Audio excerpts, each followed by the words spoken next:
नाजरीन, किताब रंग प्रोग्राम में आपका इस्तकबाल है। आज हम वहीद इलाहाबादी की गज़ल गोई के हवाले से एक अहम किताब पर तबसरा करने जा रहे हैं।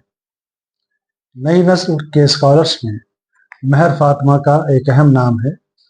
वो अपने अदबी ज़ौक़ और क्लासिकी रचाव की वजह से जानी जाती हैं और ख़ुशी है कि नई नस्ल के जो हमारे स्कॉलर्स हैं वो बहुत ही संजीदा काम कर रहे हैं।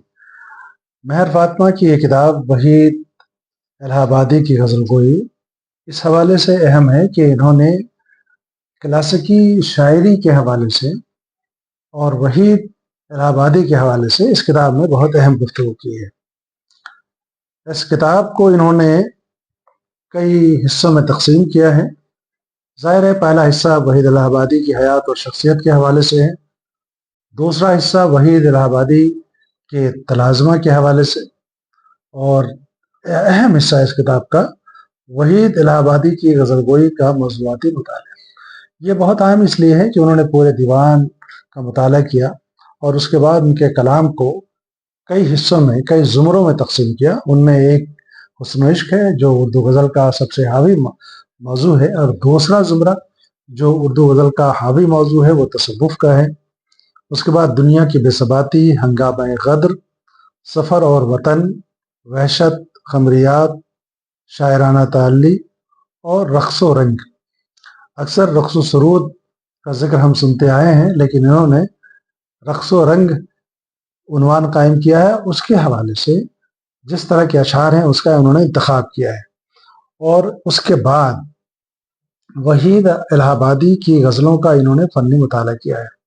इसमें उन्होंने ये देखने की कोशिश की है कि बयान व बदी के एतबार से, फ़िक्री एतबार से, मौज़ूआती एतबार से और उसलूबियाती नुक्ते नज़र से वहीद इलाहाबादी की गज़लों के क्या ख़साइस हैं और क्या मौज़ूआत रहे हैं। नाज़रीन, आपको बताऊं कि वहीद इलाहाबादी का ताल्लुक़ 19वीं सदी के शोरा में होता है। खुद महर फातिमा ने पेश लफ्ज़ में लिखा है कि वहीद इलाहाबादी ने क्लासिकी उर्दू शायरी का वही ज़माना पाया था जिस ज़माने में उर्दू गज़ल के शोहरे आफ़ाक़ नाम यानी गालिब, ज़ौक़ और मोमिन वग़ैरह ने अपनी गैर मामूली फ़नकाराना सलाहियतों का मुज़ाहरा दहली में किया। उन्होंने वहाँ से दूर इलाहाबाद में रहकर उसी अहद में, यानी जो अहद गालिब है, उसी अहद में अपनी शायरी से एक बड़े तबके को मुतासिर करने का काम बहुस्न खूबी अंजाम दिया। इस एतबार से अगर देखें तो वहीद इलाहाबादी का नाम अक्सर तारीख़ की किताबों में, शायरी की किताबों में बहुत कम आता है। अच्छा, और ये बड़ा उर्दू अदब का अलमिया कह ले कि जिस दौर में बड़े शोरा मौजूद रहे हैं और उनके नामो नबूद की वजह से या जो भी वजह रही हो, कभी दूरी की वजह से, मरकज़ से दूरी की वजह से ऐसे शोरा का नाम बहुत कम सामने आया। मुझे खुशी है कि इतनी अहम शख्सियत और इतना अहम कलाम जिसका शोहरा उस ज़माने में दूर दूर तक था और उनके तलामज़ा की एक बड़ी फ़हरिस्त है, उनको उन्होंने इस किताब में जगह दी। और इस एतबार से हम कह सकते हैं तहक़ीक़ का एक गोशा है कि हक़ाइक़ की बाज़ियाफ़। तो वो शोरा जिन्होंने अपने अहद में अपने शेरी कमालात के सबब एक उर्दू शायरी को बामे उरूज तक पहुँचाया, उनमें से एक नाम बिलाशुबा वहीद इलाहाबादी का है।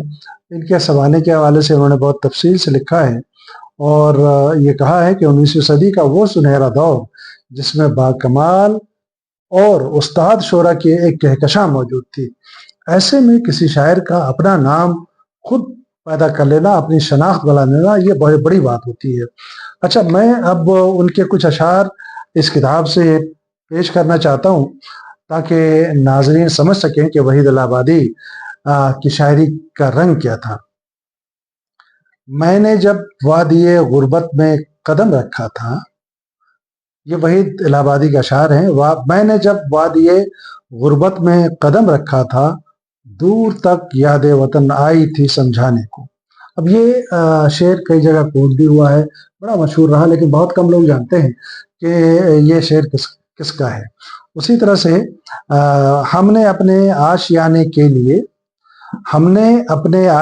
के लिए जो चुभे दिल में वही तिनके लिए। अब ये बड़ा खूबसूरत शेर है कि किस तरह से उन्होंने उसी मजमून को नए रंग में बांधा है। क्या बताऊं किस कदर जंजीर पा साबित हुए, चार तिनके जिनको अपना आशियां समझा था मैं। तो ये किताब पढ़ने से ताल्लुक़ है इसका, और यकीनन क्लासिकी शायरी की तफहीम के हवाले से महर फातिमा की ये किताब वहीद इलाहाबादी की गज़ल गोई तहक़ीक़ के समत में एक अहम काम है। मैं मुबारकबाद पेश करता हूँ।